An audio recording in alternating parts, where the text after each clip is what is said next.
think I need to start this review by saying I see nothing the matter with a grown adult having a superhero birthday cake. I may have a couple of times. Welcome to the heart of the stories we tell.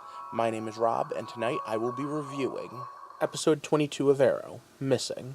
And this is one of those episodes where your secret identity is totally put on the line because everyone you care about, oh wait, this is Arrow. Everyone he cares about's a superhero, for God's sake. Yeah, Felicity might only be tech support, but seriously, there's not a single person on his team who shouldn't be able to handle themselves. And what do we have?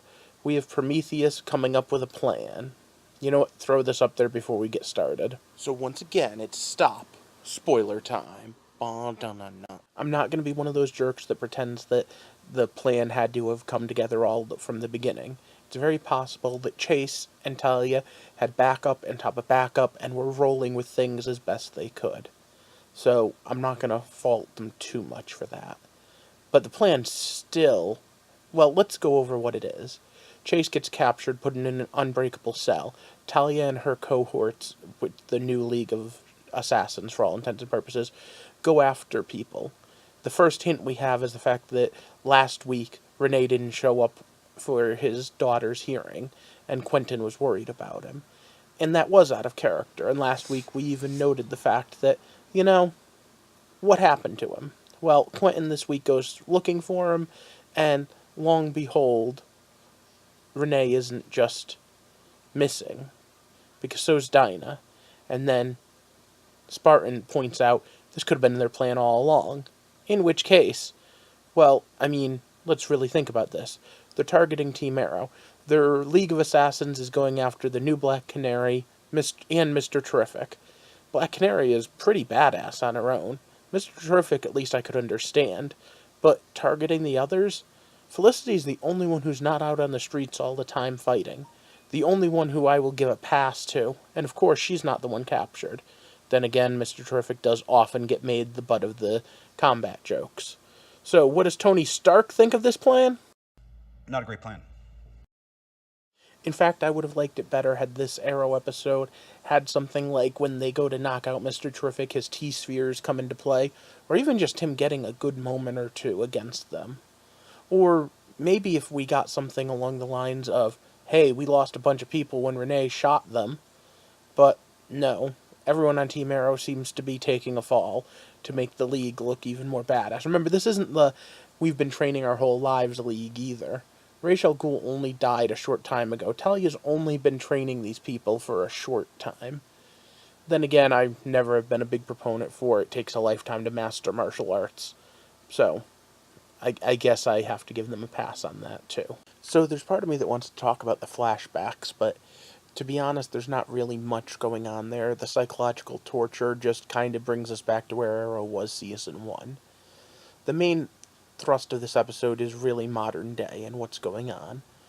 Let's talk about the whole plan with Felicity and Diggle leaving town, which again, the brilliance of Adrian's trying to use me losing you as a weapon against me, so I'm going to split the team so that I can't lose you.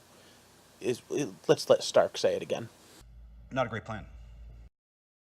I want to talk about the capture of Diggle and Felicity for a second. I want you to think about this.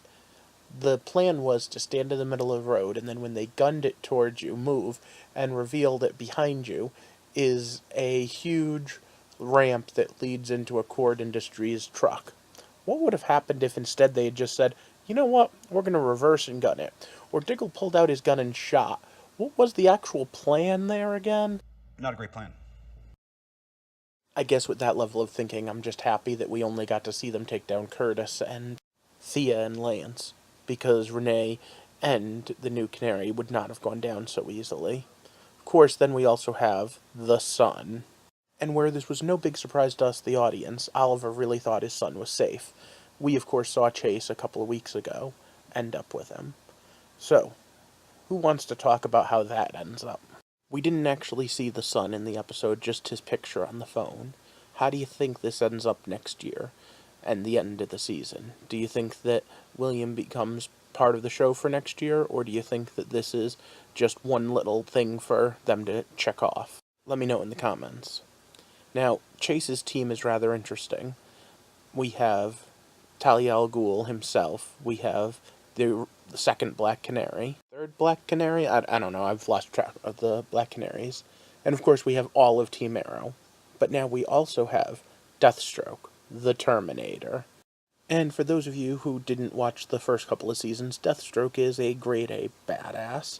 He's been being held on Lian Yu illegally, the same thing people got mad at Delilah for, and in the past was a trainer and friend of the Green Arrow. And he also has Malcolm Merlin and Talia's sister. Now, this is a pretty badass team to go after Prometheus, I admit. But it's not exactly the team I would have picked. And I just want to slightly go down that train of thought for a second. If I were going, I don't know, I'd probably want to have someone like Flash and someone like Vibe, and maybe I don't know, call in the Hawks, or maybe call up my friends from the Legends of Tomorrow, bring, I don't know, a whole team of superheroes instead of supervillains. Next week, though, I do expect two different catfights. I expect the battle for the title of Black Canary, which I still think belongs to Sarah, but that's okay, because I expect that to be one hell of a bird fight. And then I also expect the two sisters to be going at it, League of Assassins style. Personally, I'm pulling for Nyssa, and I have to say, I said from the beginning of this whole Talia thing that Nyssa should be the one to take out Talia. Of course, there's still a wild card, something that seems to be missing, and I'm afraid it's a plotline that's being dropped until next season. Especially with the showdown being on Lian Yu and not in Star City, there's no way Vigilante's being handled in the season finale. But okay, that was my thoughts on tonight's episode. It wasn't so much a cliffhanger as the midpoint of the story. For all intents and purposes, next week is part 2, when they're going to totally kick ass. But what did you think? If ever there was an episode to bring up and ask for comments, it's this one. I'd love to hear everyone's thoughts. What do you think's going to happen next week? What do you think's going to happen next season? What do you think of everything that's happened up till now? Remember, I'm still going to do a wrap-up of this and all the other shows once they're over, but next week's the season finale. This week is still the 52nd week of me doing videos, so happy birthday to my channel. What can you get me? You can get me a like, a share, and of course a subscription, if you're so inclined. I'd love to build a community here so that we can take a look at all of the superhero shows, all of the movies, all of the comics, all of the novels, everything, as we get to the heart of the stories we tell. Thanks for watching, and have a good night.